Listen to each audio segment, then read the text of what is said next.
दुःखप्रति नमन व्यक्त गर्दै अगाडि आएर आसन ग्रहण गरिदिनु हुनुको निमित्त म हार्दिक अनुरोध गर्दछु।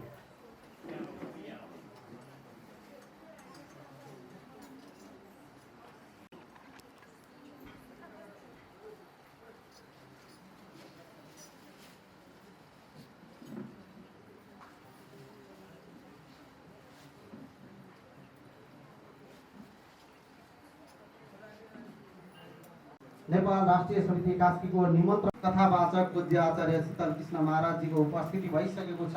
उहाँलाई आसन ग्रहणको निमित्त म हार्दिक अनुरोध गर्न चाहन्छु र कार्यक्रमलाई औपचारिकतातर्फ अगाडि बढाउन चाहन्छु। महादेव बढी आश्रमका विश्व हिन्दू महासङ्घ हार्दिक अनुरोध गर्दै अध्यक्ष गुरुज्यू हुनुहुन्छ। हामीले पोखरा शाखाको पनि विस्तार गरेका छौँ र भक्तिपथ फाउन्डेसनले केही अलिकति समाजमा फरक कार्यहरू गरिरहेको छ। यसको बारेमा म तपाईँलाई संक्षिप्त रूपमा जानकारी गराउन चाहन्छु। भक्तिपथ फाउन्डेसनले भक्तिपथ स्कलरसिप स्किम अन्तर्गत रहेर गरिब विद्यार्थीहरू र जो विद्यार्थीहरू जेहेन्दार छन् र उनीहरूले घरमा पढ्ने वातावरण राम्रोसँग पाएका छैनन्, सो विद्यार्थीहरूलाई उचित अवसरमा विद्यार्थीलाई छात्रवृत्तिको अवसर र साथै हामीले नवलपरासी जिल्ला र काठमाडौँ जिल्लामा ती विद्यार्थीहरूलाई स्कलरसिप पनि दिइरहेका छौँ। र अर्को हाम्रो स्किम भनेको भक्तिपथ आयुष्मान स्किम अन्तर्गत जो व्यक्तिहरू जसले पैसाको अभावमा गुणस्तरीय स्वास्थ्य उपचार गराउनु पाउनु भएको छैन, उहाँहरूलाई स्वास्थ्य सेवाको लागि हामीले केही रकमहरू सहयोग गरेका छौँ। साथै भक्तिपथ फाउन्डेसनले राष्ट्रिय स्तरमा फुड ब्याङ्कको स्थापना गरेर खाद्यान्न सम्बन्धी पनि कामहरू अगाडि गर्दै आएको छ। साथै भक्तिधाम नामक एउटा विशाल आश्रम को पनि तयारी गरिरहेको छ, जहाँ रहेर युवाहरूले योग ध्यान साधना जस्ता हाम्रा धार्मिक क्रियाकलापहरू गर्न पाउनुहुनेछ।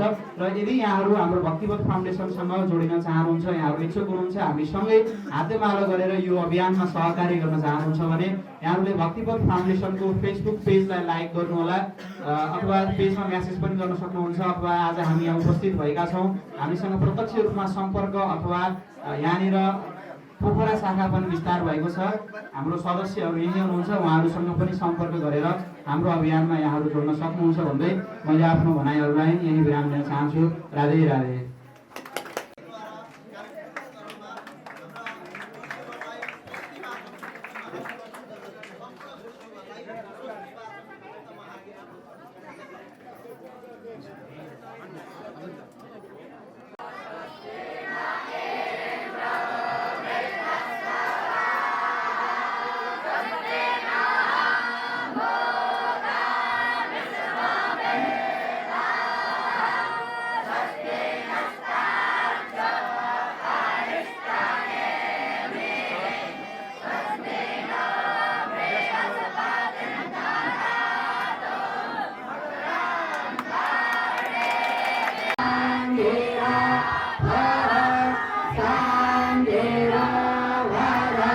हार्दिक अनुरोध गर्दै अब भने हामी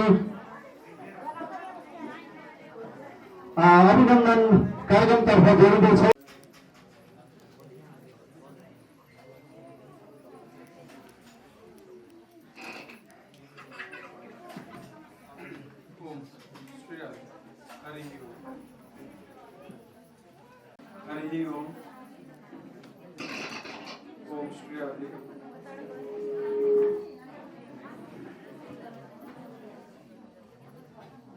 हरि ओम हरि ओम।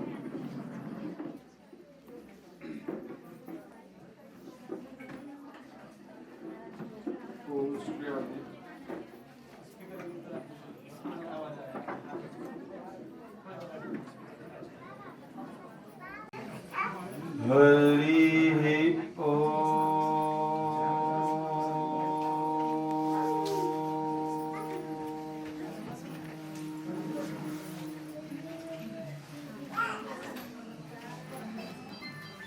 राधां कृष्ण स्वरूपां वै कृष्णं राधा स्वरूपिणं कलात्मानं निकुञ्जस्थ गुरुरूपं सदा भजे।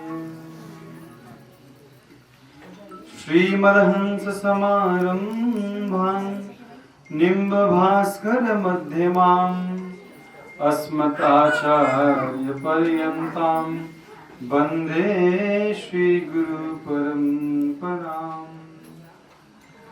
गुरुर्ब्रह्मा गुरुर्विष्णु गुरुर्देवो महेश्वर गुरु साक्षात् परब्रह्म तस्मै श्री गुरवे नमः। वाञ्छाकल्पतरुभ्यश्च कृपा सिन्धुभ्य एव च पतितानां पावनेभ्यो वैष्णवेभ्यो नमो नमः।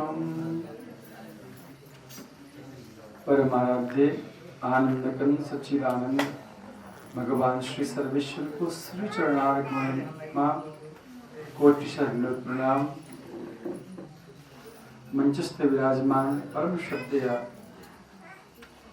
गुरुदेव श्रद्धेय डॉक्टर लेखनाथ गुरुजी को श्री चरण कमल में कोटि शरणों प्रणाम एवं उपस्थित मातृशक्ति एवं भगवत चरण कमल अनुरागी सज्जन वृंद यहाँ सबैलाई प्रणाम। राधे राधे हरि ओम।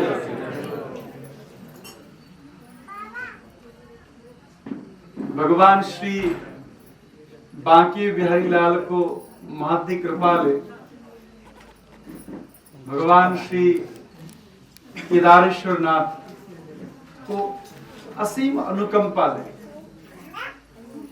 विश्व हिंदू महासंघ कास्कीले आयोजना गरेको यो दिव्य कार्यक्रममा समुपस्थित भएर वाणीद्वारा श्रीकृष्णको अर्चना गर्न पाउनु मेरो लागि पनि सौभाग्यको विषय हो र यो सौभाग्य जुटाइदिनु भएकोमा विश्व हिन्दू महासंघ प्रति हार्दिक आभार प्रकट गर्दछु। सज्जनवृन्द, उद्घोषक महोदयले श्रीकृष्णको जीवनको विषयमा प्रश्न पारिदिनु पर्यो र विशेष गरेर अहिले भगवान कृष्णको विषयमा जुन कुराहरू लोकमा प्रचलित छन्, सायद उहाँले इंकित गर्न खोज्नुभयो होला चिरहरणको प्रसंग, रासको प्रसंग, माखन चोरीको प्रसंग या 16,100 विवाहको प्रसंग जो प्रचलनमा छ, जो सबैले जानेका छौं र भगवान कृष्णमाथि विभिन्न आक्षेप लाग्ने गर्छन्, त्यो विषयमा प्रश्न पारिदिनु भनेको जस्तो मलाई लाग्यो इशारा। हुन त श्रद्धेय गुरुदेव अगाडि विराजमान हुनुहुन्छ। यस्ता विद्वत गुरुजनको अगाडि म बालक, मेरो बोली त तोते भन्दा पनि कम हुन्छ, तैपनि गुरुदेवको आज्ञा छ बोल्नको लागि र बालकले मिठो बोलोस् चाहे नमिठो बोलोस् अभिभावकलाई त्यो अत्यन्त मिठो लाग्छ। श्रद्धेय गुरुदेवलाई आफ्नो अभिभावक स्वीकार गरेर मानेर उहाँ अभिभावक नै हुनुहुन्छ। म आफ्ना वाणीहरू राख्न चाहन्छु। अलिकति आवाज आएको छ, म निवेदन गर्न चाहन्छु।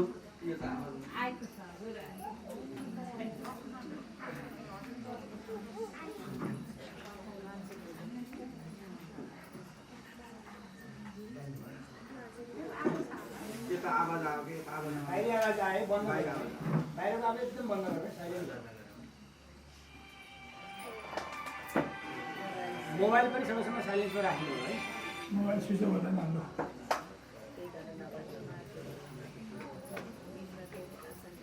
उपनिषदले कृष्णलाई योऽसौ परब्रह्म गोपालः भनेको छ। योऽसौ सर्वभूतात्मा गोपालः भनेको छ। पद्म पुराणमा श्रीमद् भागवतको महात्म्यको वर्णन गर्दै व्यासजी महाराजले भगवान श्री कृष्णको स्वरूपलाई सच्चित आनन्द रूपाय भन्नुभएको छ। सच्चित आनंद रूपाय विश्वोत्पत्त्यादि हेतवे तापत्रय विनाशाय श्री कृष्णाय वयम नुमः। हाम्रा शास्त्रहरूले कृष्णलाई परब्रह्म भनेका छन्। तर व्यक्तिको सोच र बुद्धि प्राकृतिक छ, अलिक सानो छ, कनिष्ठ छ, उसले बुझ्न सक्दैन। पछिल्लो समयको हाम्रो चारित्रिक कुरा गर्ने हो भने जुन शास्त्रले कृष्णले गोपीका कपडा लुकाए भन्यो, त्यही शास्त्रले कृष्ण को हुन्, कुन कृष्णले लुकाए त्यो पनि त भनेको छ। तर हामी एउटा कुरा लिन्छौँ, हामी यो लिँदैनौँ कि कुन कृष्णले लुकाए। कृष्णको शरीर के प्राकृतिक शरीर हो? हजुर जस्तो मेरो जस्तो हाड मासुको? स्वेच्छामयस्य न तो भूतमयस्य कोपी। भगवान श्री कृष्ण आफ्नो स्वयं इच्छाले दिव्य रूपमा प्रकट हुनुभएको हो। एते चांस कला पुंस कृष्णस्तु भगवान स्वयं। कुनै अवतार होइन, अंश अवतार होइन, कला अवतार होइन, स्वयं परमात्मा आउनु भएको। को परमात्मा? घट घट वासी परमात्मा, जो सूक्ष्म रूपले हजुर अनि मेरो भित्र विद्यमान हुनुहुन्छ। योशौ सर्वभूतात्मा। हामी भजन गाउँछौँ नि, लौ है कृष्ण सुटुक्का आउनु है, मेरो मन मन्दिरमा घर जम बसाउनु है। म त भन्ने गर्छु यो मन अरूलाई नो एन्ट्री। मन कसको बोले मन त मनमोहनको लागि हो। यो मनमा मनमोहनलाई स्थान दियो। मनमोहनका दिव्य चरित्रलाई अलिकति बुझ्न सक्ने सामर्थ्य हामी भित्र आउँछ। म चर्चा गर्दैछु हामी भगवानका नराम्रा पोइन्ट। अच्छा, अरूले भनिदिँदैन, हामी सनातनीहरूले भन्छौँ जन्माष्टमी आयो भने कृष्णको चुटकीलाई कसैले बनाउँछ? हामीले बनाउँछौँ। हाम्रो म जस्ता वक्ताहरूको पनि कमी हो, मेरो पनि कमी होला। म समाजमा सबै ठाउँमा पुग्न सकिनँ। एकजना व्यक्तिले घरमा पुराण लगायो भने भजन गाउँछन्, हे कृष्णले गोपिनीका कपडा लुकाए, कपडा लुकाए, कपडा लुकाए। कति रमाइलो भयो। अरे कुन कृष्णले कपडा लुकाए भैया? किन लुकाए कपडा? एकजना नास्तिकले भन्यो, तिमीहरूका भगवान त बडा गजबका, बोले क्या चरित्रको कुरा गर्छौ तिमीहरूले, आफ्नो मर्यादामा नबस्री कपडा लुकाउने। मैले भने परमात्मा कृष्ण भगवान त माता पिता हुन्। हामी तमैव माता च पिता तमैव भन्छौँ। त्यो पिता परमेश्वरले सानी बालिकाको कपडा लुकाएर के बिग्रियो त? उसले तत्काल उत्तर दियो, परमात्मा होला नि तिमीहरूका, ठिक छ, तर मनुष्य भएर आएपछि, मानव भएर आएपछि कमसे कम मानवताको त रक्षा गर्नुपर्छ। यहाँ बस्नुभएका अनेक विद्वानहरू या सनातन परम्परालाई मान्ने आमा बाबाहरूलाई थाहा नहोला यो चिरहरण कति बेला भएको थियो, कसरी भएको थियो भनेर। किन? हाम्रो घरमा राखेको भगवत गीता त टिको र पानी चढाउनका लागि हो। एकपटक जोडले भन्नुहोस्, राधे राधे। हाम्रो घरमा राखेको भागवतका पुस्तक त पण्डितजी आएर पढ्नको लागि हो। हामीले पढ्यो भने त पाप लाग्छ। एकजना माताजी फागुनमा स्वस्तानी खोल्न गएको, ए गुरुजी पाप लाग्छ। कहाँ फागुनमा स्वस्तानी पुस्तक खोलेको? यो त माघमा सकियो महाराज, डेट एक्सपायर भयो। संकीर्णता छ। म क्षमा चाहन्छु यहाँहरूसँग, संकीर्णताले हामी भरिएका छौँ। हामी आफ्ना ग्रन्थहरूको अध्ययन गर्दैनौँ। एकजना बाबाले मलाई भन्दिनुहुन्थ्यो, आजकलका ठिटाहरू धर्म कर्म जान्दैनन्, अब हिँडे यिनीहरू कहाँ घुम्न। मैले सोधेँ, हजुरले कतिको धर्मको रक्षा गर्नुभयो? वास्तवमा यति बेला सनातन धर्मको यदि कसैले रक्षा गरेको छ भने हाम्रो संस्कृति अनि चाडपर्वले रक्षा गरेको छ। गीताको एउटा श्लोक नजान्ने व्यक्ति पनि जन्माष्टमी आएपछि एक कृष्ण जन्माष्टमी भन्छ, महाराज ऋषि पञ्चमी भन्छ, महाराज श्रावणी भन्छ, जनै पूर्णिमा भन्छ, दशैं भन्छ, रामनवमी भन्छ। चाड पर्वले सनातन परम्परा बचाउँदै आएका छन्। हामीले के गर्यौं? के योगदान छ? तिलक लगाउँछौं, रामनामी ओढ्छौं, कि संस्कृतिको बारेमा अध्ययन गर्यौं, आफ्ना बच्चाहरूलाई सिकायौं? नाना, हामीलाई नै थाहा छैन। म हजुरलाई यो प्रश्नको उत्तर दिन्छु आज। एकदमै ध्यान दिएर सुन्नु र आजबाट जसले मेरो इष्टदेवलाई नराम्रो भन्यो उसलाई तगडा उत्तर दिनुहोस्। सबैभन्दा पहिला कृष्ण परमात्मा हुन्, मैले भने एउटा पक्ष। अर्को पक्ष कृष्ण हुन् परमात्मा, गोपी हुन् जीव। र जीव र परमात्माको बीचमा सधैँ एउटा पर्दा हुन्छ, एउटा बोर्डर हुन्छ, जसले गर्दा त्यो जीव दिव्य बन्न सक्दैन, परमात्माको अनुभव गर्न सक्दैन। म अझै स्पष्ट पार्ने कोसिस गर्छु, ध्यान दिएर सुन्नु होला।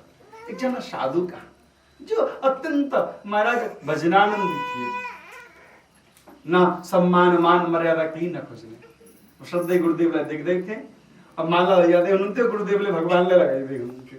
यो साधुको स्वभाव। यस्तै त्यागी कुनै सन्त कहाँ एकजना याचक गएछ। अरे बाबाजी केही छ, म त बडो गरिब छु। साधुले भन्नुभयो हिजो एकजना राजा मलाई भेट्न आएका थिए, मडी दिएर गएका छन्, लिएर जाऊ। यो मडीले के गर्ने? यो मडीले फलाम छुने बित्तिकै सुन हुन्छ, लैजाऊ। अब महाराज भिखारीले सुन फ्याक्ट्री पायो, लिएर दौडियो गएर बाबाजीको मन फेरियो भने त पाइँदैन फेरि। ओली पर गएर थाकेर पसिना आयो मेरो भाइ जस्तो। त्यसपछि महाराज चौपारीमा बसेर हेरेको त त्यो मडी राखेको डिब्बा फलामको रहेछ। भिखारीले भन्यो रे बा, म त यो मडीले फलाम छुवाएर कुन्टल कुन्टल सुन बनाउँछु भनेको यो 200 ग्रामको डिब्बै सुन हुँदो रहेछ। यही फलामको डिब्बा सुन्नु भएको छैन। बाबाजीले आज झुट बोल्यो भनेर दौडिएर फर्केर गएपछि महाराज झुट बोल्नुभयो हजुरले। किन? हजुरले भन्नुभयो फलाम छोए सुन हुन्छ, तर यहाँ त फलामको डिब्बा सुन भएको छैन।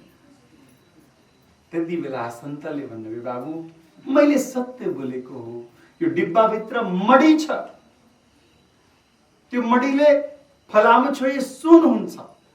तर बाबु यो डिब्बा र मडीको बीचमा एउटा पातलो सुतीको कपडा छ, जुन कपडाले मडी बेरिएको छ, जसले गर्दा यो डिब्बाले मडीलाई स्पर्श गर्न पाएको छैन। जुन दिन जति बेला यो डिब्बा र मडीको बीचबाट पातलो कपडा हट्छ, त्यो दिन त्यो डिब्बा सुन हुन्छ, स्वर्ण हुन्छ। त्यस्तै झैं जुन दिन जीव र ईश्वरको बीचबाट मायाको पर्दा हट्छ, त्यो दिन मनुष्य दिव्य मनुष्य हुन्छ।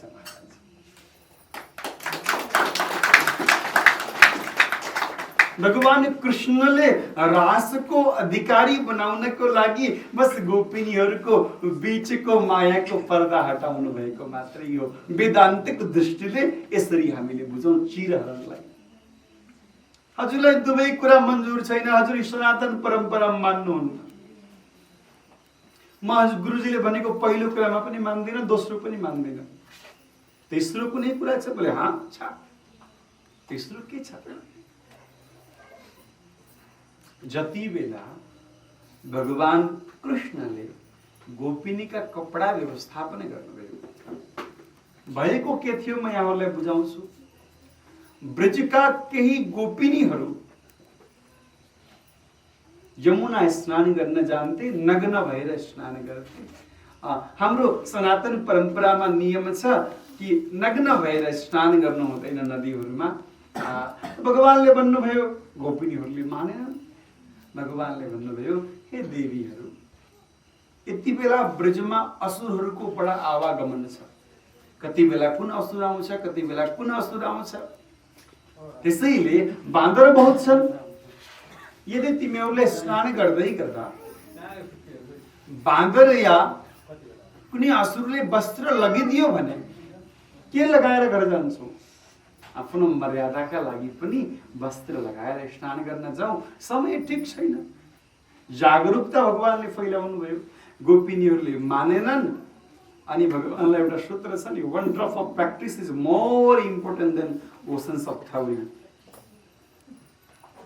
जब थ्योरी काम लाग्दैन त प्र्याक्टिकल गर्नु पर्यो। अब सिकाएको मान्दैन, भगवानले अघि दिन स्नान गर्न गए, वस्त्र लगेर कदमको वृक्षमा राखिदिनु भयो। गोपिनीहरू बाहिर आए, उनीहरूलाई पीडा भयो, वस्त्र छैन। फिल भयो, आफूलाई परेपछि हुन्छ के, सुनेर फिल हुँदैन। हामी टेलिभिजनमा समाचार आउँछ, फलानु ठाउँमा बाढी आयो अरे 50 जना मान्छे मरे, ए बुढी च्याले त च्याले, 50 जना मरे, के मतलब मर्नु हो कि होइन? समाचार सुन्दै हुनुहुन्छ, फलानु ठाउँमा बस दुर्घटना भयो, 3 जना मान्छे घाइते भए, 2 जनाको मृत्यु भयो, चियासँग बिस्कुट पनि ल्याउन। हामीलाई केही फरक पर्छ? केही फरक पर्दैन, सुनेर फरक परेन। त्यही समाचारमा कसैले भन्यो हजुरको भाइ पर्ने व्यक्तिको एक्सिडेन्ट भयो, अलिकति हात भाँचिएको छ, चिया छोड फोन लगा, हुन्छ कि हुँदैन? प्र्याक्टिकल आफूलाई परेपछि फिल हुन्छ। भगवान कृष्णको उपदेश गोपिनीलाई काम लागेन, भगवानले प्र्याक्टिकल गरिदिनु भयो। बस वस्त्र लगेर कदमको वृक्षमा राखिदिनु भयो। गोपिनीहरूलाई आफ्नो गल्तीको आभास भयो, भगवानले वस्त्र लगाउन भन्नुभयो, गोपिनीले वस्त्र लगाए। अब पनि कृष्णले यसरी सम्झाए होइन? कृष्णलाई त ती गोपिनीहरूलाई हेर्न मन लागेर कामुकता जागेर होला भनेर कसैले भन्ला। त म हजुरहरूलाई स्पष्ट गर्न चाहन्छु सज्जनवृन्द, त्यति बेला कृष्णको आयु केवल 5.5 वर्षको थियो।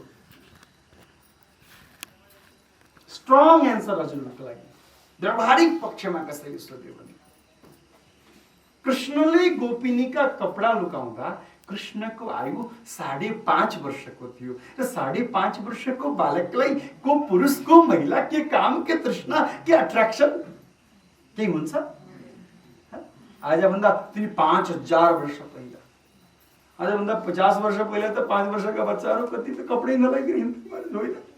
के छ त? राधे राधे। यो कुरा क्लियर भयो? हजुरहरूले बुझ्नुभयो एकदम स्पष्ट रूपमा? मेरो भगवान मर्यादाबाट बाहिर हिँड्नु हुँदैन। 5 वर्षको बालकलाई के काम के क्रोध? यदि मानव मान्नुहुन्छ भने, ईश्वर मान्नुहुन्छ भने, जीवले जीवभित्र भएको मायाको पर्दा ईश्वरले हटाउनु पहिलो कुरा सकियो। दोस्रो कुरा माखन चोरीको कुरा आयो। कसैले भने कस्तो भगवान, गजब चोरी गर्छ, खानै नपाएको पनि भगवान, तिमीहरूले आशीर्वाद माग्छौ त्यही भगवानसँग, आफै खान पाउँदैन, मागी मागी हिँड्छ, कहिले नपाएर चोरेर खान्छ। सज्जनवृन्द, म यहाँहरूलाई निवेदन गर्न चाहन्छु, भगवान श्रीकृष्णको घरमा नै 9 लाख गाई थिए। जसको घरमा 9 लाख गाई छन्, ती कृष्णलाई कसैको घरमा नौनी किन चोर्नु पर्यो? आवश्यक छैन। तर गोपिनीहरू चाहन्थे कृष्ण आउन्, उनको दर्शन हामीले गर्न पाऊँ, उनको रूप माधुर्य, स्वरूप माधुर्य, वेणु माधुर्य। मधुराधिपते रखिलम मधुरम। यस्ता मधुराधिपति कृष्णको दर्शनका लागि उत्कण्ठा मात्र नभएर व्याकुल भएका गोपिनीहरूको मनको पीडा बुझाउनका लागि कृष्ण आहा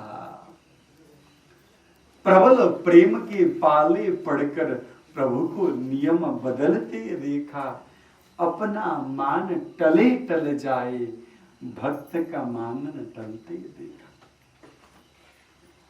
वो यति दयालु छन्, यति कृपालु छन्, आफ्नो मानको प्रतिष्ठाको मतलब छैन, भक्तको मान राखिदिन्छन्। महाभारत युद्धमा कृष्णले प्रण गर्नुभयो, अस्त्र शस्त्र उठाउँदिन मैले। विष्णु पितामहले भन्नुभयो, म उठाउन बाध्य बनाउँछु। भगवानले रथको पाङ्ग्रा उठाउनु भयो, भक्तको बोली खेला जान हुँदैन। गोपिनीहरूको प्रेममा परेर, को हुन् गोपिनी? गोभी इन्द्रिय कृष्ण रसम पिबती। इसका रोम रोमबाट कृष्ण रस, कृष्ण प्रेम रस बक्सा, यसले रोम रोमबाट कृष्ण रस पान गर्छन्। ती गोपिनीले कृष्णलाई चाहन्थे। हजुरहरूलाई थाहा छ जब कृष्ण नौनी चोर्न जान्थेनन् गोपिनीहरूले घैँटो आफै फुटाउँथे र सासूलाई भन्थे कृष्णले फुटायो किन बोले कुरा लाउन हामी जान्छौँ यशोदा कहाँ भन्नका लागि दर्शनको लालसाको लागि तर उनीहरूको व्यवस्थापन बडा राम्रो थियो नन्द बाबा सेठ थिए ब्रजका अन्य गाईहरू चर्नको लागि वृन्दावनबाट बाहिर जान्थे कृष्णका गाईहरूको लागि त्यही सम्पूर्ण व्यवस्था थियो वृन्दावनबाट बाहिर जान्थे र चर्दै चर्दै ब्रजका गाउँका गाईहरू बरसानासम्म पुग्थे के बरसानाको श्रीरंग महलको बार्तलीमा सानी किशोरी श्री राधा बसेर मन्द मन्द मुस्कुराउँदै ती गाईहरूलाई निहारिरहन्थे र कृष्णको वृन्दावनबाट गएका तर ती राधालाई निहारेर घाँस चर्न बिर्सेर फर्केका गाईहरूबाट जब दूध दुथे गोठालाले अनि दूधले सज्जन वृन्द ध्यान दिएर सुन्नु घाँसको भागको त मोही गाईले पिएर आउँथे त्यो प्रेम रसको भागबाट नौनी कृष्ण राधा उल्टो गरेर अक्षर शब्दलाई के हुन्छ मैले भने धारा हुन्छ गुरुदेवले भन्नुभयो जसको रोम रोमबाट कृष्ण प्रेमको धारा बग्छ पिराना राधा कृष्ण की आह्लादिनी शक्ति हुन् कृष्णले आनन्द दिनुहुन्छ कृष्णलाई आनन्द राधाले दिन्छ आजको बडा प्रसंग छ एकजना व्यक्तिले भने कोही एकजना युवा केटा हाम्रो सोच जुन व्यक्तिले जुन पुरुषले धेरै स्त्रीहरूसँग सम्बन्ध बनाउँछ सँगै घुम्छ ऊ कृष्णले किन गोपिनीहरूसँग नाचेका थिए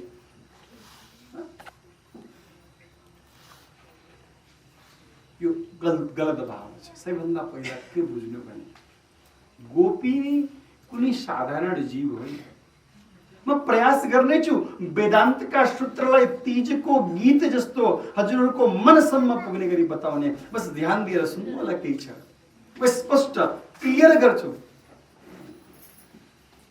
गोपी सामान्य जीव होइन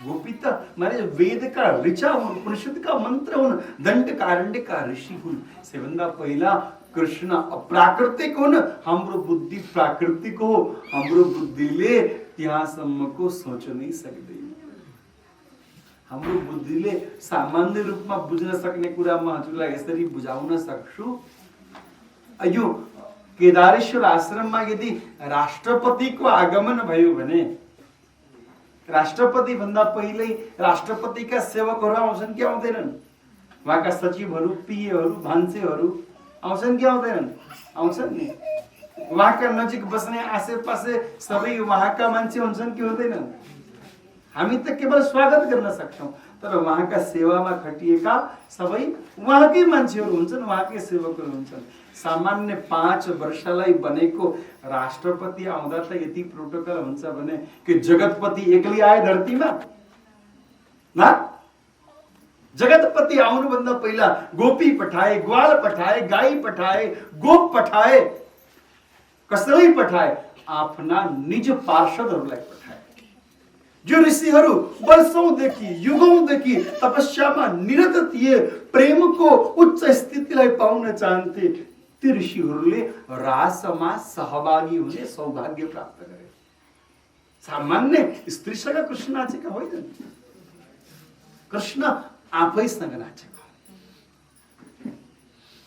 अरे जुन रासमा प्रवेश गर्नको लागि भगवान शंकरलाई स्त्री स्वरूपा बन्नु पर्यो गोपेश्वर बन्नु पर्यो त्यो कृष्णको रास के सामान्य स्त्री पुरुषको अभिनय होला नृत्य होला त होइन हामी कृष्ण तत्त्वलाई बाहिरबाट हामी प्रयास गर्छौं कहिले कृष्ण तत्त्वमा प्रवेश गर्न खोज्दैनौं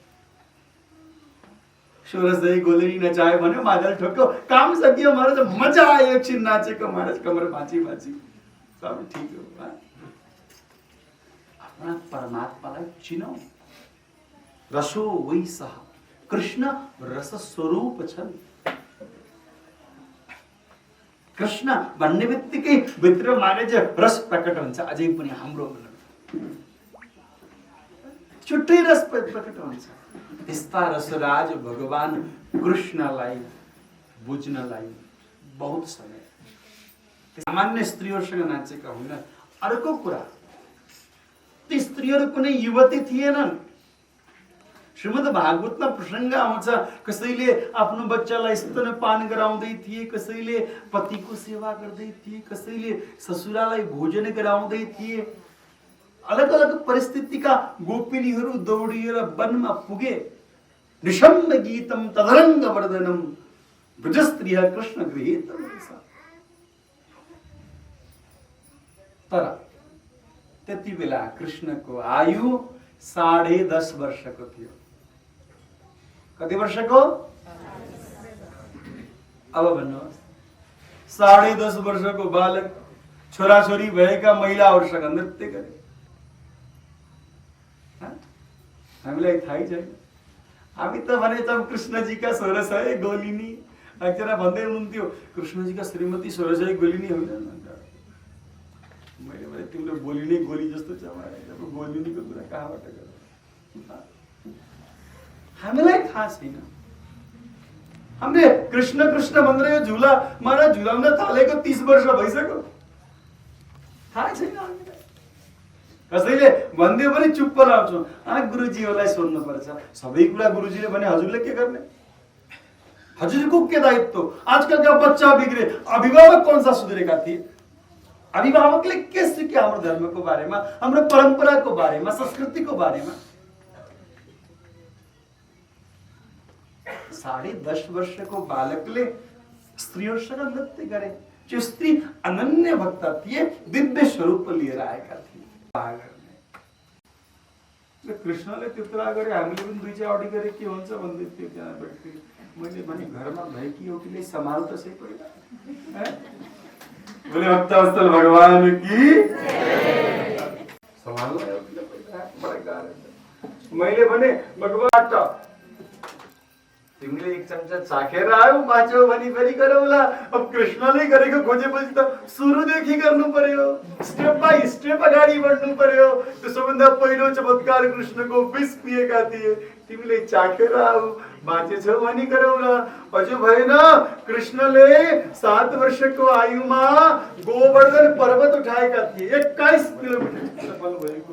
तिमीले 21 किलोको ढुङ्गा उठाऊ होला।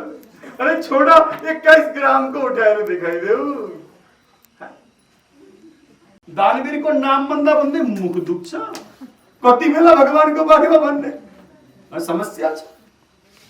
पछिल्लो समय मलाई धेरै प्रश्न भए, हजुरले किन नेपालमा यज्ञहरू नगर्ने, कथा वाचन नगर्ने? मैले भने नेपालमा हामीलाई कथा वाचन गर्न दिन्छन् कसले?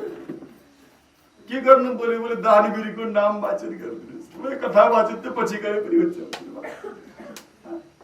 कथाहरूको, पुराणहरूको पहिलो उद्देश्य भौतिक निर्माण हुनु हुँदैन कहिल्यै पनि। स्ट्रक्चर डेभलपमेन्ट होइन। कथाको, पुराणको, धान्यचलको, महायज्ञको पहिलो उद्देश्य क्यारेक्टर डेभलपमेन्ट हुनुपर्छ। भौतिक निर्माण होइन, चरित्र निर्माण हुनुपर्छ।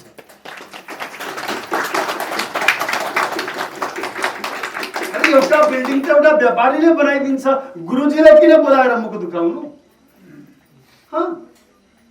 त्यो धान्यचल गर्दा लाग्ने खर्च बरु त लगाए भयो। समाजमा आज गुरुजी त कम, समाज धेरै बिग्रेको छ। अब मैले फेरि आफूलाई बचाएको होइन, वास्तविकता हो। कसै पुराण भन्न गयो, मैले गुरुजी पैसा उठाइदिनु। अर्को कुरा भनौँ, हजुर हामी सबै दोषी। एकजना दाइले सोध्नुभयो, अब पोखरामा त लेखनाथमा भएको पुराण कस्तो भयो, धान्यचल कस्तो भयो? धान्यचलको मापदण्ड के हो?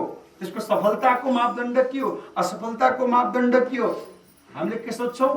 कति पैसा उठ्यो हो कि होइन? इमानदारीले भन्नु।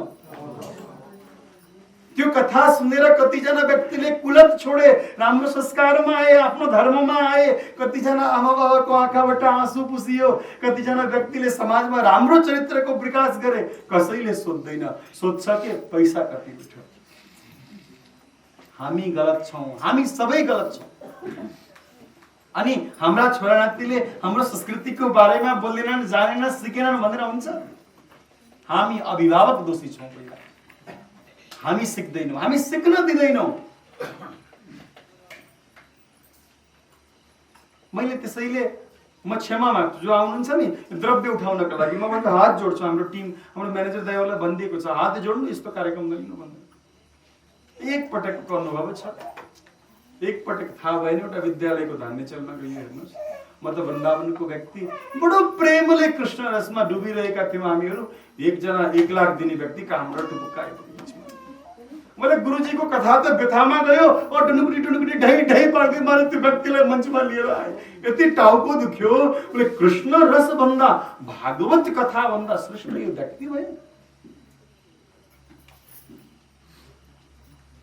हामी भागवत भगवानलाई अगाडि राखेका छौँ। भागवतको आफ्नो महिमा छ, आफ्नो रेस्पेक्ट छ। कथा हुँदा हुँदै बिचमा गएर त्यस्तो गर्नु राम्रो होइन नि। कमसेकम एउटा तरिकाले गर्दा हुन्छ, व्यवस्थाले गर्दा हुन्छ। ठिक छ, त्यो समाजका लागि जरुरत छ भने सुरुमा अलिकति दानगुरुलाई सम्मान गर्ने, अन्तिममा गर्ने, बिचमा कथाको हामी गर्नुपर्छ। केही हुँदैन। अनि बिचरा कथावाचकले गर्ने 16,100 विवाह। यहाँहरूलाई थाहा होला या नहोला, म भन्दैछु, भौमासुर नाम गरेको एउटा असुर थियो। 16,100 कन्याहरूलाई बन्दी बनाएर राखेको थियो। गुप्तचरहरूद्वारा भगवान कृष्णलाई सन्देश पठाए। आफ्नी धर्मपत्नी सत्यभामालाई लिएर भगवान कृष्ण भौमासुर कहाँ जानुभयो। बडा ठुलो गढ थियो, मारे ध्वस्त पाएर भौमासुरलाई मारेर ती 16,100 कन्यालाई भगवान कृष्णले आफ्नो आफ्नो घर जाने व्यवस्था गरिदिनु भयो। कन्याहरूले हात जोडे, भगवान हामी घर जाँदैनौँ। किन? यो अहिलेको व्यवस्था होइन, 5,000 वर्ष पहिलाको सामाजिक व्यवस्थालाई सोच्नुहोस्। आजभन्दा 50-100 वर्ष पहिला पनि, 50 वर्ष पहिला पनि छोरी एक दिन घरबाट कहीँ राति गायब भई भने अर्को दिन उसलाई हेर्न दृष्टिकोण अलग हुन्थ्यो। पिताले हेर्ने नजर अर्कै हुन्थ्यो, भाइले दाइले हेर्ने नजर अर्कै हुन्थ्यो। 5,000 वर्ष पहिला कस्तो थियो होला?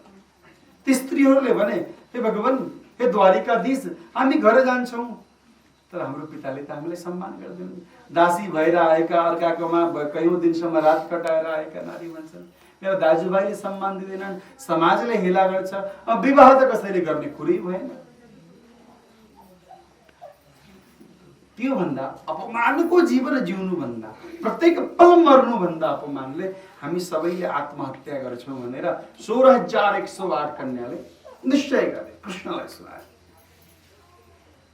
भगवान कृष्णले भन्नुभयो, जसको कोही हुँदैन उसको म हुन्छु। हजुरहरूलाई के को डर छ? अपमानको डर छ। हजुरहरूलाई के चाहियो? सम्मान चाहियो। यति बेला संसारको सर्वोत्कृष्ट नारी सम्मान भनेको, प्रथम महिलाको सम्मान भनेको द्वारिकाको महारानी बन्नु हो। म यहाँहरू सबै 16,100लाई द्वारिकाको महारानीको पद दिन्छु। पद त्यसै दिने होइन, अथेन्टिक तरिकाले विधिवत रूपमा ती सबैसँग विवाह गरेर भगवानले उनीहरूलाई त्यति बेलाको सर्वोच्च सम्मान प्रदान गर्नुभयो। कहाँ सुसाइड गर्न लागेकालाई द्वारिकाकी महारानी बनाउनुभयो। कृष्णले नारी अधिकारको रक्षा गरे, नारी शक्तिको रक्षा गरे। आत्महत्या गर्न विवश भएका महिलाहरूलाई प्राण दान दिए। तर हामीले के गर्यौं? यसको उल्टो अर्थ पायौं। भगवान कृष्णका 16,108 विवाह भए, तर कुनै पनि योजनाबद्ध तरिकाले भएन। हाम्रो विवाह जस्तो डेट फिक्स गरेर, कार्ड बाँडेर, निम्ता बाँडेर प्रत्येक विवाह अचानक भएका भगवानका। रुक्मणीको पत्र आयो, विवाह भयो। जाम्बवती र मणिका लागि विवाह भयो। सत्यभामा र सत्राजितले पठाइदिए महाराज, त्यसरी विवाह भयो। हजुरहरू पक्कै पनि कन्फ्युजन क्लियर भयो होला हजुरहरूको। अब कृष्णका माधुर्यका चर्चा गर्यौं भने त 7 दिन पनि कम हुन्छन्। हामी त रासमा मात्रै 5-7 दिन चर्चा गर्छौँ। त्यसैले अलिकति व्यावहारिक पक्षलाई बोलेर म आफ्नो बानीलाई विराम दिन चाहन्छु। कृष्णको जीवनबाट के सिक्ने? को हुन् त श्री कृष्ण? मैले भनिसकेँ, श्री कृष्ण ब्रह्म हुन्, सत्य स्वरूप हुन्।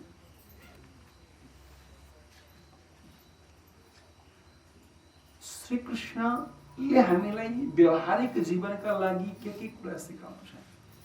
कृष्णको जीवनीबाट युवाहरूले या युवतीहरूले या आजको युगले के सिक्न सक्छ? म निवेदन गर्न चाहन्छु हजुरहरूको मौनता जुन छ त्यो कायम रहोस् केही मिनटहरू बस। कृष्णको बाल्य अवस्थामा प्रवेश गरौँ। कृष्ण अति कृपालु थिए, अत्यन्त कृपालु, क्षमाशील थिए।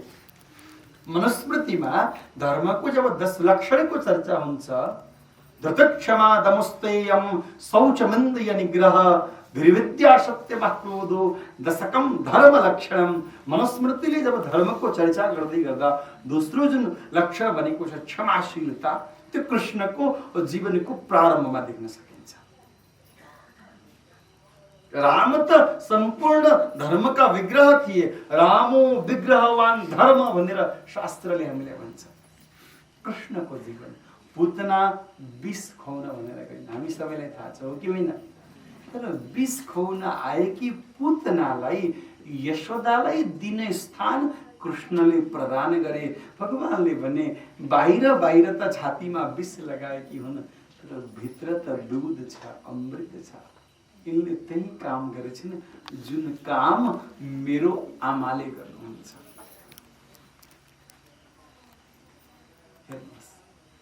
नराम्रो भित्र पनि राम्रो खोज्ने। हामी त सानो कुरा पायो भने नराम्रोलाई बढाउँदै बढाउँदै बढाउँदै माया आयो। अझ राम्रो कुरा पायो भने नराम्रो कुरा अझ कानमा कसैको भन्नुपर्छ। खास गरेर माताजीहरू कसैलाई नभने है तिमीलाई मात्रै भनेको भन्नुपर्छ। मलाई त आगो बोल्छ भित्र। बोले राधे राधे। आगो बोल्छ। अब कसैलाई सुन्नु सुनो यस्तो भयो त कसैलाई नभन्नु मन। अब यहाँ भगवान कृष्ण नराम्रो भित्र पनि राम्रो खोज्नुहुन्छ, क्षमा दिनुहुन्छ पुतनालाई। कृष्णबाट के सिक्न सक्यो हामीले? कृष्णबाट क्षमाशीलता सिक्न सक्यो। यो गुण भगवान श्री कृष्णबाट हामीहरूले सिक्न सक्छौँ। कृष्णको बाल्य अवस्थामा अलिकति अगाडि बढ्यौँ भने गाई चराएको प्रसङ्ग छ। पादुकाको प्रयोग गर्दा मित्रता कसरी निभाइन्छ कृष्णसँग। चक्र कृष्णको बाल्य अवस्थाका सखाहरूसँग समान व्यवहार होस्। अत्यन्त धनी भए पनि कृष्ण साथीहरूले वनभोजमा ल्याएको बासी कडी खान रुचाउँथे। सुदामाले ल्याएको लड्डु खान रुचाउँथे। कृष्ण परमात्मा अर्जुन भनेर प्रवेश गर्न तिनी अर्जुन युद्ध गर्न भनेर अब डराए। म आफ्नो पितामहसँग युद्ध गर्ने। हिजोसम्म युद्ध। एउटा महाराज स्वर्णको द्वारिकामा बस्छन्। एउटा फकीर एउटा धोती नफेरेको कति दिन हुन्छ उहाँहरू त्यही धोती धुँदै लगाउँदै गर्छन्। ती फकीर अनि राजाको समानताको दोस्ती। जब ती फकीर द्वारमा पुग्छन्, आजकल त माझ एउटा हिन्दी भजन बडा फेमस भयो, अरे द्वार पालो कन्हैया से कह दो। त्यो सत्यता होइन। कृष्ण कहाँ ब्राह्मणलाई स्त्रीलाई दूतलाई 24 घण्टा महाराज प्रवेश थियो। कृष्ण भोजन त्यागेर दौडिएर आएर स्वागत गर्छन्। सुदामालाई साष्टाङ्ग दण्डवत प्रणाम गर्छन्। रुक्मिणीलाई भोजन बनाउन पठाउँछन्। सुदामालाई भोजन ग्रहण गराउँछन्। चरणमा बसेर चरण सेवा गर्छन्। कृष्ण जगत माता लक्ष्मी रुक्मिणीको वेशमा सुदामाजीको वस्त्र पखाल्नुहुन्छ। मित्रता हेर्नुहोस्। हामी भए त महाराज अलिकति ठुलो हुनुपर्छ, नोकर चाकर राखेर छोडो। जन्मिएपछि गुरुकुलीय परम्पराको रक्षाका लागि भगवान अध्ययन गर्न जानु। गुरुगृह पढन गए रघुराई, अल्पकाल विद्या सब पाई।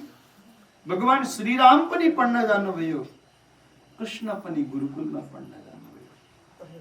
आजकल त महाराज शिक्षाको त अब व्यवस्था चर्चा नगरौँ, समय कम छ।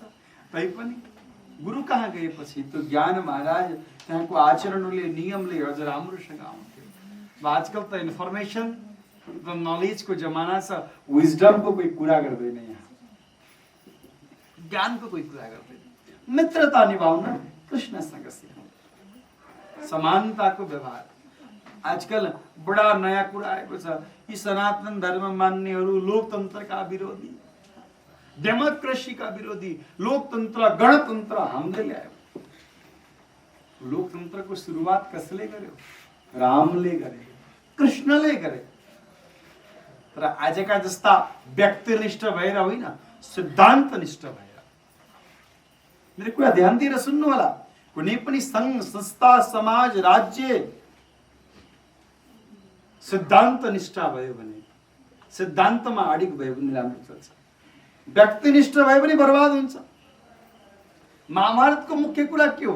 पाण्डवहरू सिद्धान्तनिष्ठवान थिए, दुर्योधन व्यक्तिनिष्ठवान भयो। दुर्योधनका पक्षका मान्छेहरू व्यक्तिप्रति निष्ठा गर्थे। दुर्योधन ठिक होस् नहोस् भन्दैन, दुर्योधनको नुन खाएको छ, काम गर्नु छ, लड्नु छ। पाण्डव पक्षका मान्छेहरू धर्मका लागि आए, सिद्धान्तका लागि आए। कृष्णले समाजमा भएको कलुषितलाई मेटाउने प्रयास गरे र मेटाए। त्यति बेलाको दुष्ट राजा कंस यति क्रूर, आफ्नो जन्म दिने पितालाई जेलमा बन्द गरिदियो। त्यो क्रूरको विरुद्धमा कोही बोल्न सकेन। त्यति बेला वृन्दावनको एउटा गाउँको गोठालोले गएर त्यो राजाको विरुद्धमा बोल्ने साहस गरे। साहस मात्रै गरेनन्, कृष्णले कंसलाई मारे, तर आफू राजा बनेनन्। सुन्नुभयो ध्यान दिएर? आफू राजा बनेनन्, कंसका पितालाई राजा बनाए। यो पो लोकतन्त्र। हामी त यो खराब छ यसैले भन्छौँ कि हामीले ठाउँ पाऊँ। यो लोकतन्त्र होइन। समान व्यवस्था, सबैलाई जोडेर राजनीति चलाउने अभ्यास कृष्णले सुरु गरेका हुन्। समाजका अनेक वर्गलाई लिएर अनेक ठाउँमा भिन्न भिन्न महाराज व्यक्ति राख्ने। आजकल सनातन परम्पराका व्यक्तिहरू जातीय विभेद गर्छन्। बडो ठुलो आरोप छ। दलितहरूका विरोधी हुन्। मैले प्रश्न गरेको, दलित शब्द कहाँबाट आयो? हाम्रो शास्त्रमा खोज्दा खोज्दा पाइन मैले, शब्दै छैन यो। हामी कहाँ वर्ण व्यवस्था छ, 4 वर्णको व्यवस्था छ। गीताजीमा पनि भगवानले भन्नुभएको छ, चातुर्वर्ण मया सृष्टम गुणकर्म विभाग छ। गुण र कर्मका आधारमा वर्ण व्यवस्था छ। यदि हजुर शिक्षा लिने र शिक्षा दिने कर्म गर्नुहुन्छ भने हजुरको ब्राह्मण प्रवृत्ति हो। यदि हजुरले देशको रक्षा बाहिरी दुश्मन र भित्री दुश्मनबाट गर्नुहुन्छ भने क्षत्रिय प्रवृत्ति हो हजुरको। यदि हजुरले उद्योग व्यापार गरेर देशको कर उठाउनमा, देशको समृद्धिमा सहयोग पुर्याउनुहुन्छ भने वैश्य प्रवृत्ति हो हजुरको। र हजुरले अन्य अन्य सेवा कार्य गर्नुहुन्छ भने शूद्र प्रवृत्ति हो हजुरको। हजुरको गुण र कर्मका आधारमा हजुरको वर्ण हो, जातका थरका आधारमा होइन। नबुझिकन माने। भगवान कृष्णले दुर्योधनको 56 भोग त्यागेर दासी पुत्र विदुर कहाँ गएर विदुरानीको केराको छिल्का खान गयो। हामी सबैलाई थाहा छ। हामीले पढाउने जातीयता कहिले विभेद छ हिन्दू धर्म। कृष्ण सबरी कहाँ जान्छन्, यानी कृष्ण विदुरानी कहाँ जान्छन्, राम ऋषिहरूलाई प्रणाम गरेर सबरी कहाँ जान्छन्। यो हाम्रो परम्परा, यो हाम्रो परम्परा कृष्णबाट सिक्ने कुरा। कृष्णले गोवर्धन पूजन गराउनु भयो। म कृष्णको राजनीतिक चर्चा गर्दै थिएँ। कृष्णले केवल कंसलाई मार्नु भएन, जरासन्धलाई मार्नु भयो। जरासन्धको छोरालाई राज्य दिनुभयो। कहिले पनि नचाहिने हस्तक्षेप उहाँले कहिले गर्नु भएन। गोपालनलाई बहुत महत्त्व दिनुभयो, कृषिलाई बहुत महत्त्व दिनुभयो र प्रकृतिको पूजालाई बहुत महत्त्व दिनुभयो। हाम्रो परम्परामा अझै पनि गोठमा घार दिने, खेतमा पूजा गर्ने प्रचलन छ। कृष्णले सुरु गरे। प्रकृतिको पूजा गर्न कृष्णले सिकाउनु भयो। वृक्षारोपण गर, प्रकृतिको संरक्षण गर, किनभने प्रकृति जीवनदायिनी हुन्। प्रकृति जस्तो शक्तिशाली दुनियाँमा कोही छैन। युरोप, अमेरिका महाराज बड़ा बड़ा परमाणु बनाए, चाइना ले बड़ा परमाणु एटम बम पता नहीं के बम बनाए महाराज। परमाणु राखेका राखै भए प्रकृतिले एउटा अणु छोडिदियो कोभिड नामको, सबैले महाराज यो बुरा हाल संसारको, कसैले केही गर्न सक्यो? कति शक्तिशाली ठुला ठुला परमाणु नदेखिने एउटा अणुले सब बर्बाद चौपट बनाइदियो। हामी सबैले मास्क लगाएका छौं, यति डराएका छौं, समाज संसार डराएको छ। प्रकृति जति शक्तिशाली संसारमा कोही पनि छैन। तर हामी मनुष्य प्रकृतिसँग लड्न खोज्छौं, लड्न खोज्छौं। हामी निशुल्क अक्सिजन दिन्छन्, प्रकृतिले अन्न दिन्छन्, जल दिन्छन्, समग्रमा प्रकृतिले जीवन प्रदान गर्छन्। बिना प्रकृतिको जीवनको कल्पना पनि हुन सक्दैन। हामी भनी river side resort, river side hotel, नदी महाराज कब्जा, वन कब्जा, सब कब्जै कब्जा। कृष्णले हामीलाई सिकाए प्रकृतिको सम्मान गर, प्रकृति प्रति कृतज्ञता प्रकट गर, थ्याङ्कफुल बन। कसैले 1 रुपैयाँको चकलेट दिए त 5 पटक thank you very much, thank you so much भन्छौँ हामी। प्रकृतिले निशुल्क अक्सिजन, जल, अन्न दिएकी छन्। आजकलको मान्छे बैंक ब्यालेन्स गर्नौ, खराबौ, 7 पुस्तालाई पुग्ने। मैले भने भाइ तेरो 7 पुस्ता पछिको मान्छेले पैसा खान्छ कि अक्सिजनले सास फेर्छ? प्रकृतिको संरक्षण गरौँ, नभए हजुरका सन्ततिले गाली गर्नेछन्। हाम्रा पुर्खाले पैसा त छोडे, पैसा खान मिलेन, शुद्ध हावा छोडेनन्, शुद्ध जल छोडेनन्। प्रकृतिको संरक्षण गर्न कृष्णले सिकाए, प्रकृतिको पूजा गर्न, प्रकृति प्रति आभार प्रकट गर्न हामीलाई कृष्णले सिकाए। सामाजिक रूपमा कृषिलाई कृष्णले बढावा दिए। व्यक्ति आफ्नो परिश्रमले गर्दा कहिले बेरोजगार पनि नहुने, कहिले भोको पनि बस्न नपर्ने। कोभिडको समयमा अमेरिकामा लकडाउन भएन। किन भएन? किनभने उनीहरूको घरमा भकारी नै छैन। भकारी नभएपछि के गर्ने? दिनदिनै कमाउने, दिनदिनै प्याकेटको किनेर खाने हो। गाउँका किसानलाई थाहै भएन कहिले लकडाउन भयो, कहिले सकियो। भकारीमा धान छ, बारीमा सब्जी छ, केही नभए नुन किन भाइ खाऊ, नभए बिजुन खाऊ।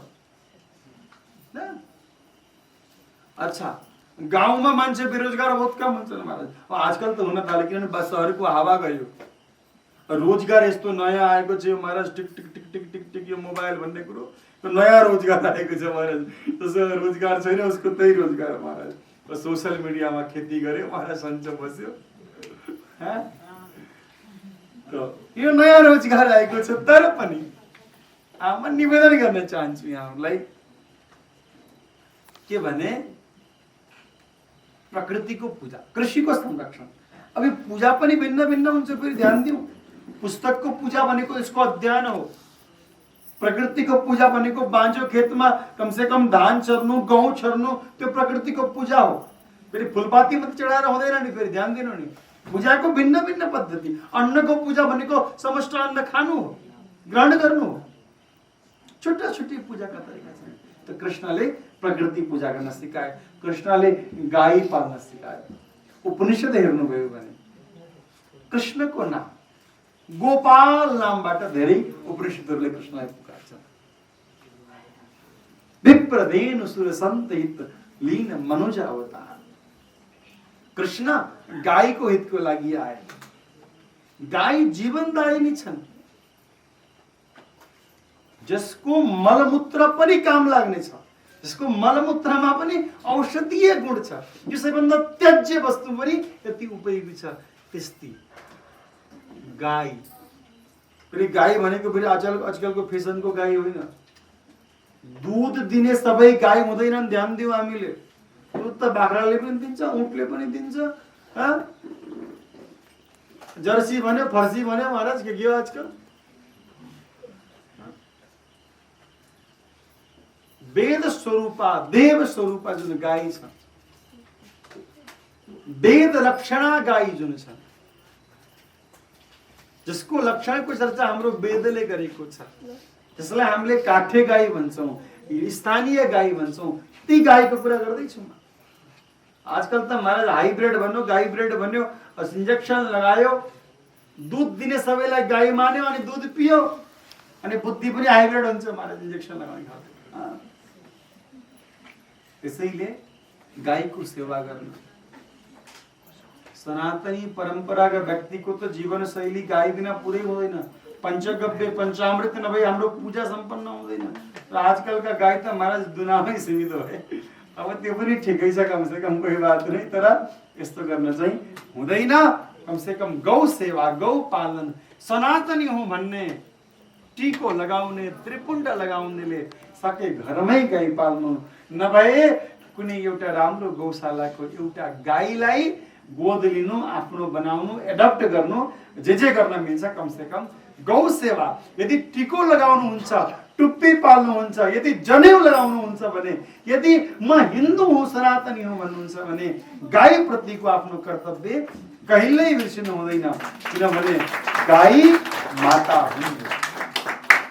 जुन गाईका पछाडि लाग्न भनेर जगत पिता कृष्णले यो धरतीमा अवतार लिए, अजन्माले जन्म लिए। आज के हो? आज अजन्माको जन्म दिवस। जो कहिले जन्मिँदैन, जो कहिले मर्दैन, उसको जन्मदिन। क्या गजब छ महाराज हाम्रो संस्कृति, हाम्रो परम्परा। तिनी कृष्णलाई सम्झिरहँदा, जन्माष्टमी महोत्सव मनाइरहँदा एउटा कुरा के ध्यान राखौं भने कृष्णको फोटोमा माला लगाएर मात्र कृष्णको पूजा हुँदैन। यो झुलामा कृष्णलाई झुलाएर मात्र कृष्णको पूजा हुँदैन। कृष्णले भगवत गीतामा भनेका कुरालाई, त्यो विषयलाई यदि जीवनको आचरणमा उतारियो र कृष्णले सेवा गरेकी गौ माताको सेवा गरियो भने असली जन्माष्टमीको पूजा हुन्छ। नभए सबै त भइरहन्छ, चलिरहेको छ। त्यसैले आजबाट हामीहरू प्रण गरौं कि जीवनमा हामी गौ सेवा गर्नेछौँ। कृष्णका अनेक अरू कुराहरू छन्। गुरुदेव पनि केही बोल्नुहुन्छ र मलाई पनि निक्लिनु छ, किनभने मेरो इच्छा त थियो यहाँ पुरा समय बस्ने, तर पूर्व नियोजित कार्यक्रम छ। आज हाम्रो श्रद्धेय बच्चुराम तिवारीज्यूको होटलको 25 वर्ष पुरा भयो रे, सिल्भर जुबली भन्दै हुनुहुन्थ्यो। र हाम्रो पनि सानो कृष्ण जन्माष्टमीको त्यहाँ कार्यक्रम छ, त्यहाँ पूजनको कार्यक्रम छ। र लगभग म प्रत्येक वर्ष प्रयास गर्छु जन्माष्टमीमा पोखरा आउने। पछिल्लो वर्ष त म आइन, त्योभन्दा पहिला आएको थिएँ। र आज मात्रै पोखरामा भक्तिपथ फाउन्डेसनको शाखा विस्तार हामीले गरेका छौँ। भक्तिपथ फाउन्डेसनको विचार आजभन्दा 3-4 वर्ष पहिला जब मलाई हाम्रा साथीहरूले भन्नुभयो भारतमा बसेर नेपाल चलो भन्ने, नेपाल नआउने, यहाँ नेपालमा चाहिँ भुसको आगो जस्तो युवाहरू कुलततिर, ड्रग्सतिर गइरहेका छन्, नचाहिँदो व्यवहारमा गइरहेका छन् भनेपछि त्यो एउटा विचार स्वदेशमै केही गरौँ, भारतको अनुभवलाई यहाँ काममा लिउँ। कि म विगत 15 वर्षदेखि वृन्दावनमा बस्छु, अझै पनि सानो कुटिया छ मेरो वृन्दावनमा, म धेरै समय त्यहीँ बस्छु। यात्राको अनुभव गाउँको झुपडीदेखि लिएर सिङ्गापुरको ड्रिम क्रुजसम्म, 7 स्टार क्रुजसम्म कथा वाचन गरेको अनुभव छ मसँग। भारतका कुना कुनादेखि लिएर भगवत कृपाले, गुरु कृपाले अस्ट्रेलिया, दुबई जस्तो मुस्लिम राष्ट्रमा गएर मैले 5-7 वटा कार्यक्रम गरेँ। सिङ्गापुर, मलेसिया हामी गयो, अस्ट्रेलियाका विभिन्न स्कुल कलेजहरूमा भिजिट गरेँ। र हाम्रो पूर्वीय दर्शन जस्तो महान दर्शन कहीँ पाइएन। आज पूरा विश्व हाम्रो पूर्वीय दर्शनलाई जान्न खोज्दा हाम्रा भाइ बहिनी भने पाश्चात्य दर्शनप्रति आकृष्ट हुनुको मुख्य उद्देश्य, मुख्य लक्षण र मुख्य कारण भनेको हामीले धर्मलाई बुझाउन नसक्नु। आजका युवालाई पूर्वीय दर्शनको विज्ञान बुझाउँ, जहाँ मिल्छ त्यहीँ गएर बुझाउँ। कथा प्रवचनमा जाउँ, मठ मन्दिरमा जाउँ, स्कुलमा जाउँ, कलेजमा जाउँ, दोहोरी साँझमा जाउँ, कन्सर्टमा जाउँ, जहाँ गएर हुन्छ। युवालाई आज मनमा धेरै चिन्ता भयो भने बाढतिर जाउने युवा, यदि भोलिदेखि चिन्ता भयो भने यो मन्दिरतिर आओस्, त्यस्तो खालको वातावरण क्रिएट गरौँ भनेर हामीले भक्तिपथ फाउन्डेसनको स्थापना गरेका छौँ। छात्रवृत्ति योजना, आयुष्मान योजना, फुड बैंक योजनाबाट विभिन्न प्रकारका सेवा प्रकल्प हामीले गरिरहेका छौँ। यो कोभिडको समयमा खूब हामीले भोजन दान गऱ्यौँ, तर हामी भने फोटो खिचेर फेसबुकमा राख्दैनौँ, किनभने प्रत्येक व्यक्तिको आफ्नो आत्मसम्मान हुन्छ। यो कोभिडमा त कति सम्पन्न व्यक्तिहरूलाई पनि आवश्यकता पर्यो, जब हामीले एलाउन्स गऱ्यौँ हामी फोटो राख्दैनौँ भनेर कति सम्पन्न व्यक्तिहरूले हात जोड्नुभयो। हामीलाई पनि सहयोग चाहिएको छ। स्थिति परिस्थिति बिग्रिएको छ हाम्रो, तर कसैसँग दान लियौँ, यही समाजमा भोलि प्रतिष्ठित हुनु छ, विवाह गर्नु छ छोराको नातिको, अब आज फोटो खिचेर राखिदिन्छन्, समस्या छ नि। त्यसैले हामीले फोटो नखिचिकन सेवा गऱ्यौँ र हाम्रो मुख्य उद्देश्य भनेको चरित्र निर्माणबाट राष्ट्र निर्माण, अरू केही उद्देश्य छैन। धान्य चल लगाउने, यज्ञ गर्ने, हजुरलाई रातो पत्नी कालो पत्नी अबिर लगाउने, रामनामी उडाउने, जात्रा बनाउने, हात्ती चढाउने, घोडा चढाउने हाम्रो केही योजना छैन। तामा बेच्ने, श्रीयन्त्र बेच्ने, कलश बेच्ने हाम्रो केही योजना छैन। मात्र हाम्रो काम भनेको चरित्र निर्माणबाट राष्ट्र निर्माण। हजुरका टोल छिमेकका मठ मन्दिरमा आएर, हजुरको टोलमा आएर, स्कुल कलेजमा आएर हामी चाहिँ त्यहाँका युवाहरूलाई चेतनामूलक कार्यक्रम लिएर आउँदैछौँ र पोखरामा आज श्रद्धेय गिरिराज अधिकारीज्यूको अध्यक्षतामा एउटा टिम तयार भएको छ। हजुरहरू पनि यदि भक्तिपथ फाउन्डेसनसँग सहकार्य गर्नु चाहनुहुन्छ भने हामीले केन्द्र अहिले काउसतीमा छ, तर छिट्टै त्यो केन्द्र देवघाटमा सर्दैछ। देवघाटमा एउटा सुन्दर आश्रमको हामी निर्माण गर्दैछौँ। त्यसको 3D तयार भइसकेको छ। आज हामीले दिउँसो मिटिङमा देखायौँ पनि। अब हामीहरू सबैजना मिलेर त्यो संस्थामा आबद्ध हुन सक्छौँ। हाम्रो विश्व हिन्दू महासङ्घका धेरै साथीहरू, हाम्रो गिरिराज गुरुजी, हाम्रो कमलजी, अन्य साथीहरू पनि यसमा जोडिनु भएको छ। हाम्रो भानुजीले सचिवको पद सम्हाल्नु भएको छ। त्यसरी हजुरहरू पनि उहाँहरूसँग प्रत्यक्ष सम्पर्क गरेर यहाँ हाम्रो फेसबुक भक्तिपथ फाउन्डेसनको अफिसियल फेसबुक, मेरो अफिसियल फेसबुक आचार्य शीतल कृष्ण, या अफिसियल युट्युब च्यानल शीतल कृष्णजी महाराजमा जोडिन सक्नुहुन्छ। र हाम्रो हटलाइन नम्बर छ 98570 87678 9857087678। यो नम्बरमा पनि सम्पर्क गर्न सक्नुहुन्छ हजुरहरूले। म एकपटक फेरि भनिदिन्छु, 9857087678। यो हाम्रो केन्द्रीय हटलाइन नम्बर हो। बाँकी हजुरहरू हाम्रो शाखाका साथीहरूको नम्बर, यहाँ हाम्रो विश्व हिन्दू महासङ्घका हजुरहरू सबैजना हुनुहुन्छ। कमलजीलाई सबैले चिन्नुहुन्छ, हाम्रो चाहिँ सचिवजीलाई सबैले चिन्नुहुन्छ, यहाँहरू सम्पर्क गर्न सक्नुहुन्छ। यो विशुद्ध एउटा चरित्र निर्माणको अभियान हो। यसमा अरू अन्य कुनै खास हाम्रा योजनाहरू त छन्, तर अरू कुनै उद्देश्य धेरै छैन। क्लियर कन्सेप्ट छ, आजका युवाहरूमा जागरुकता ल्याउनु, कुलतबाट उनीहरूलाई निकालेर एउटा राम्रो जीवन दिनु र चरित्र निर्माण राम्रो भयो भने म के मान्छु भने यदि यो मेरो अगाडि फोहोर नै छ, डस्टबिन छ, तर म भित्र यो फोहोरदानीमा फ्याँक्नुपर्छ भन्ने चेतना छैन भने, डस्टबिनमा यो डस्ट हाल्ने चेतना छैन भने त्यो फोहोर त म बाहिर फ्याँकिदिन्छु। त्यो डस्टबिनको कुनै औचित्य छैन। तर फोहोर डस्टबिनमा नै राख्नुपर्छ भन्ने चेतना भयो भने म त्यहाँ डस्टबिन नभए पनि डस्टबिन खोज्दै हिँड्छु। भनेपछि स्ट्रक्चर ठुलो कुरा होइन, क्यारेक्टर ठुलो कुरा हो। हामी भन्ने गर्छौँ हामी चित्रका होइनौँ, हामी चरित्रका पुजारी हौँ। चित्र नराम्रो भए पनि चरित्र राम्रो भयो भने त्यो चित्रको कमी चरित्रले पुरा गरिदिन्छ। र चरित्र राम्रो भएन भने चित्र जति नै राम्रो भए पनि निरर्थक हुन्छ, व्यर्थ हुन्छ। हाम्रो हृदयमा पहिला कुरा आउँछ। राम्रो काम गरे पनि पहिला हाम्रो मनमा त्यो विचार आउँछ, नराम्रो काम गरे पनि त्यो मनमा पहिला विचार आउँछ। क्राइम मनमा पहिला हुन्छ, विचारमा पहिला हुन्छ, स्पोर्टमा पछि हुन्छ, त्यो स्थानमा पछि हुन्छ। त्यसैले मनभित्र कसैको क्राइम र नराम्रो भावना आयो र हामीले बाणीद्वारा उसको विचार बदल्न सक्यो भने समाजमा क्राइम कम हुन्छ, अपराध कम हुन्छ, नराम्रा काम कम हुन्छन् र राष्ट्र आफै निर्माण हुन्छ। राम्रो विचार र राम्रो सिद्धान्त भयो भने राष्ट्र निर्माण गर्न बेर लाग्दैन। अहिले त हाम्रो राष्ट्र त मैले भने नि व्यक्तिनिष्ठ भएको छ। फलानु नेताजी, फलानु नेताजी, फलानु नेताको समूह, मेरो समूह, सिद्धान्तमा कोही पनि चलेको छैन र राष्ट्रको यो स्थिति भएको छ। त्यसैले हामी भने एउटा सिद्धान्तमा चलेर राष्ट्रको सेवा गर्ने प्रण गरेका छौँ। मैले आफूलाई पनि अब 60-40 गर्दैछु। अब भारत पनि एकैचोटि मैले छोड्न मिल्दैन, किनभने लामो समयदेखि त्यहाँ कथा वाचन गर्दै आएका कार्यक्रमहरू अनेक अनुयायीहरू हुन्छ, एउटा संस्था छ हाम्रो पनि त्यहाँ। तर म के प्रयास गर्नेछु भने त्यहाँको मेरो अनुभव र त्यहाँको संसाधनलाई आफ्नो देशमा प्रयोग गरेर म देशलाई अगाडि बढाउने प्रयास गर्छु। त्यहाँको आजसम्म मैले कमाएको रिसोर्सेसलाई म आफ्नो देशको लागि प्रयोग गर्नेछु र आफ्नो देशमा 60% समय बिताउनेछु र 40% विदेशी भ्रमण मैले गर्नुपर्छ। त्यहाँको रिसोर्स, त्यहाँको जनता, त्यहाँको पब्लिकलाई आफ्नो देश चिनाउनुपर्छ। यति कुरा निवेदन गर्दै यहाँहरू सबैलाई फेरि एकपटक कृष्ण जन्माष्टमीको अनन्त अनन्त शुभकामना। भगवत कृपाले यहाँहरूको जीवनमा कृष्ण प्रीति, कृष्ण प्रेम बनिरहोस्। मङ्गलमय शुभकामना सहित आफ्नो वाणीलाई यही विराम दिन्छु। हरिओम तत्सत।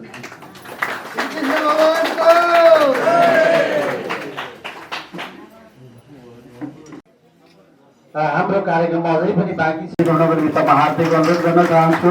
हुन त छोटो समय भयो, कहाँबाट सुरु गरे कहाँबाट अन्त्य गर्ने गुरुज्यूलाई एकदमै गाह्रो, तर पनि हाम्रो निमन्त्रणालाई स्वीकार गरेर आइदिनु भयो। उहाँको बसाइ पोखरा हुने हुँदा उहाँलाई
देवानो दूर्वे प्रतनुषात्रेण सत्येन च दुर्वान् पुरान् चोरितान् मङ्गलप्रदान् आयतास्तव पूजार्थं गृहणगणनायको सिद्धिबुद्धिशक्ति श्रीमन्महागणाधिपतये नमः सिन्धु ओम सिन्धूरिव प्रार्थने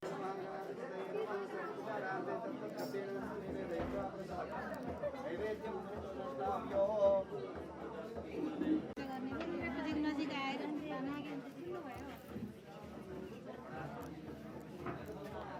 फुल छ अझ सबै नैवेद्यं संस्थाप्य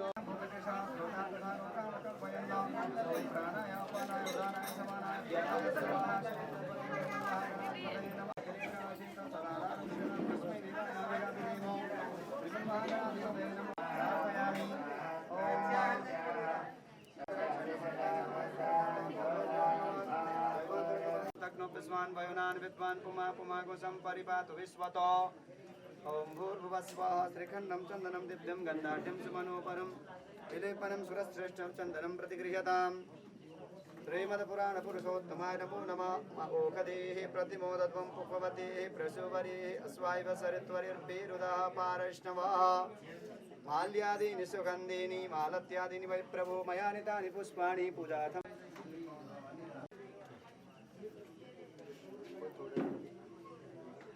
पुराण पुरुषोत्तमाय